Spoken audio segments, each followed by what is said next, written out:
Welcome to the Emotional Balance Sheet, the go-to podcast for parents with multiple kids, especially those with twins, triplets, or more, who are navigating the maze of modern family life and personal finance. Whether you're overwhelmed by education or retirement planning, parenting dilemmas, career transitions, or trying to define your purpose and plan, we're here to guide you with empathy, encouragement, and expertise.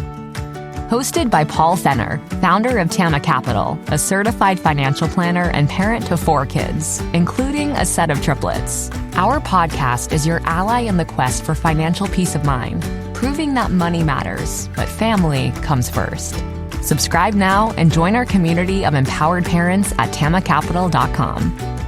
This podcast is for informational purposes only and should not be relied upon for investment decisions. Clients of Tama may retain positions in the securities discussed in this podcast. What does comprehensive financial planning even mean? At Tama Capital, it means a family office where lifestyle planning such as retirement, college, portfolio management, and tax prep and planning are all under one umbrella. But it goes beyond numbers. We focus as much on the emotional side of financial planning as we do on the financial side. We get you. We understand your challenges of building a family, business or career, and a healthy life. We are devoted to wealth planning for families like yours because we are you. Learn how our family can help your family by visiting tamacapital.com. Hi, and welcome back. When things feel uncertain, really uncertain, have you noticed that you already know what's going to happen?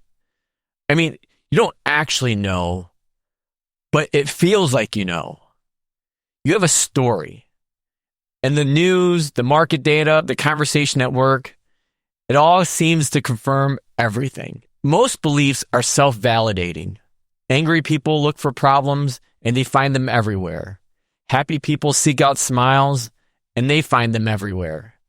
And pessimists look for trouble and find it everywhere. Brains are good at filtering inputs to focus on what you believe. That's a quote from Morgan Housel, and it's one that I've been sitting with for this past week, given all the geopolitical and headlines making news this week or the last few weeks.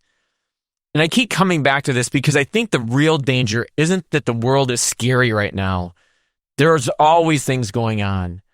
It's that when the world feels scary, we stop looking at the full picture. We only look for the parts that confirm what we already believe. And that's where expensive financial decisions get made. So I want to talk to you about 2 families that I've worked with. The first family, I'll call them the Garciases. They came to me a few years back during a rough stretch in the markets, as you can find and imagine, geopolitical tension, recession fears, the usual cocktail. David Garcia called me and said, "Paul, I've been doing my own research. Everything I'm reading says this is going to get a lot worse before it gets better.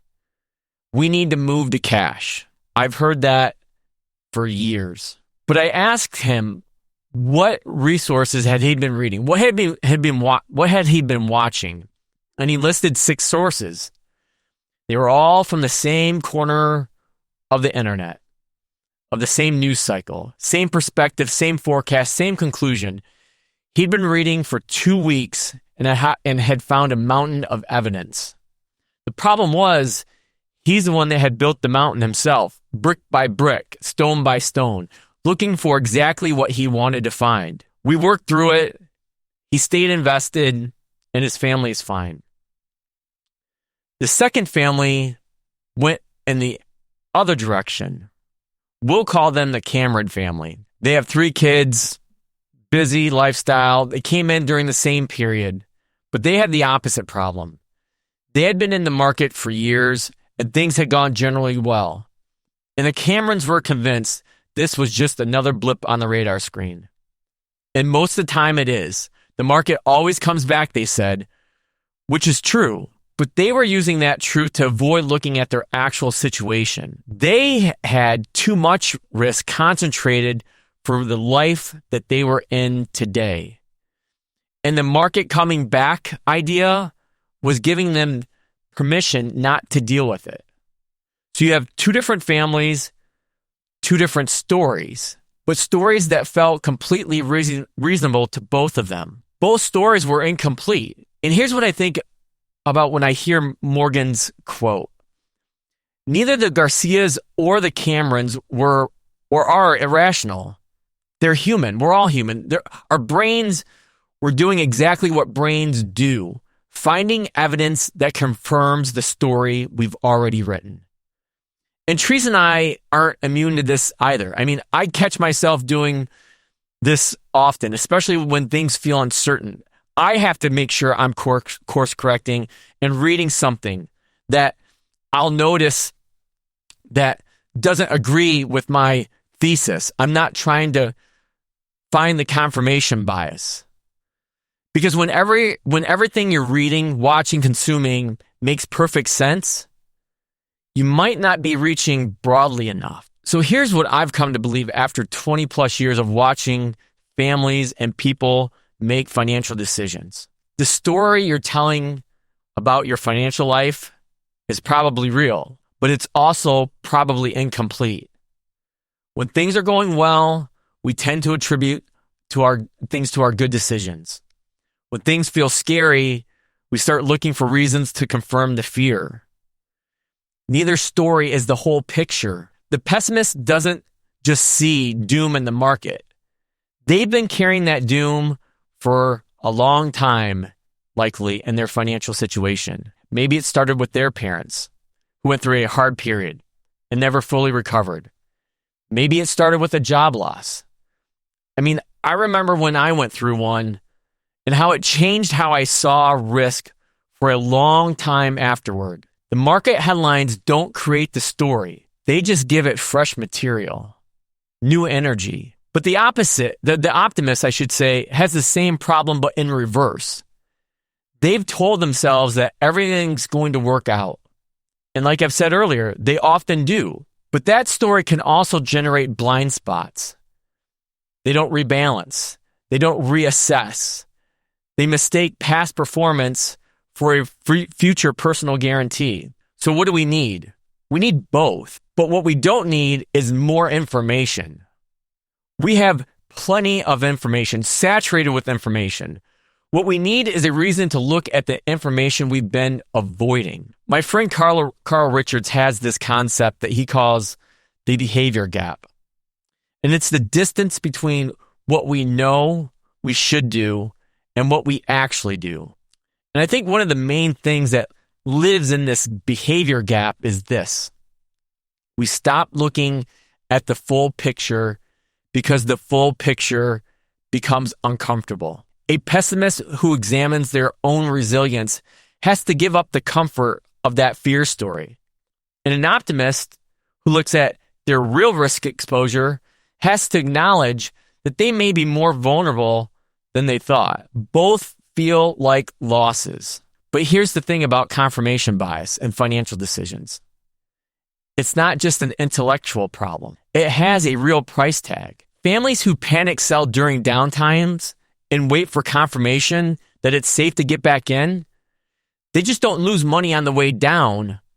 They're going to likely miss the recovery on the way up. And that's compounding working against you instead of for you. And the families who stay overconfident for too long, who keep telling themselves that the story will work out like it always has, sometimes they get lucky. Sometimes they don't. I'm not here to tell you what the market's going to do or that you shouldn't be worried because I genuinely don't know. And I've said this for years to all the families I work with. I don't know what the markets are going to do. But what I am saying is pay attention to what you're paying attention to. So here's something small that you can try this week. Think about the story you're telling yourself now about your financial situation. Not the headlines, your situation. Is it a fear story? Is it an everything's going to work out story? And then ask yourself, what evidence am I not looking at? You don't have to do anything with the answer. Just notice it. Sit with it. So spend some time. Spend 10 minutes this week reading one source that doesn't confirm your current view.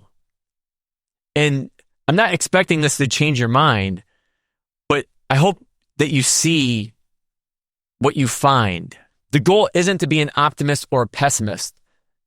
The objective is to be a realist who's at least trying to see the whole picture. Remember, money is a number, enough is a story.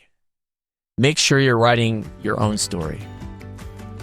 Now that you've made it to the end of another great conversation, are you looking for more? If so, head over to tamacapital.com, where you will find all of our conversations. Use the search feature to find the topic or guest you would love to learn more about. Also, don't forget to make someone else's day by sharing our show.